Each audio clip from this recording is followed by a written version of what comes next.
Hey everybody, I'm going live a little bit early today because I have a meeting here in about 15 minutes. So I wanted to go through some of the questions that I received for this week's Ask Anna session. So some of the workouts you will notice repeat every 4 weeks. We keep the same strength series. So this month we're doing the ISO holds where you hold for 10 seconds, then you do 10 reps, and then you hold for 10 seconds.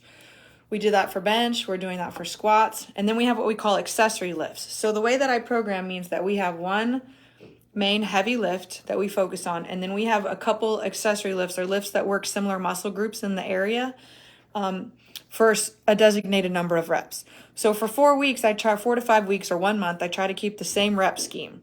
The idea then is that you're going to do an additional weight each week. So the reps don't change, therefore the weight that we use each week should change. So the goal is that you increase every 2.5 to 5 pounds.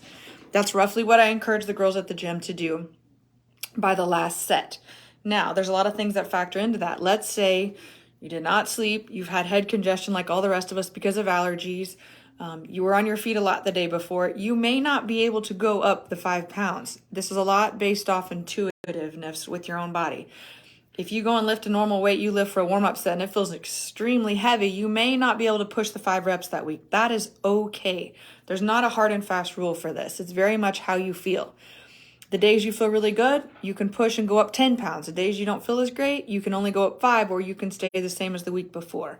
But our rough goal is that you're increasing by 2.5 to 5 pounds every week on those lifts because the reps are staying the same.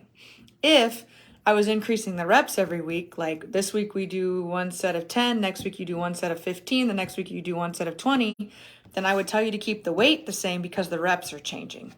The idea is that we don't want to change too many variables. So for me, I try to keep it very simple for you. 1, so that you don't have to keep going back and looking at the app during your workout. And 2, because it's a lot easier typically to increase weight and not change the reps. So for our monthly typical rep scheme, the reps stay the same every week, and the goal is that you increase your weight every week. Now, you know that you need to increase weight when you get to the last set and you're still able to move the weight pretty quickly. If you're getting to the last 2 reps and it's starting to get a little bit hard to push it up or to pull it back or to squat it or deadlift it, then you know you're getting pretty close to what your 5 or your 10 or your designated number of reps are at that weight. If you fail and you can't finish, then you know then that's about too much. You pushed a little bit outside of that capacity of what you want to maintain, which is fine. You can drop the weights down, rest for a second, pick them back up, and finish out the reps you need to finish. That is not a problem.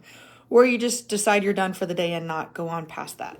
So again, as the reps stay the same, the weight should go up. That's the goal with those. Another question I had is, what muscles should we be filling on the sissy squats? So the sissy squats means you put your feet on an elevated position. So like your toes are on the floor, the balls of your feet are on the floor, and your heels are elevated on a wedge or a plate. The idea behind that is it allows you to sit up straight through your torso. On a typical back squat or a front squat, we tend to bend over quite a bit, or on a goblet squat where you hold the dumbbells. When you put your feet on an elevated surface, now you can stay upright more and allows your chest to stay upright, and it allows your knees to come forward over your toes more, which puts it more into your quads.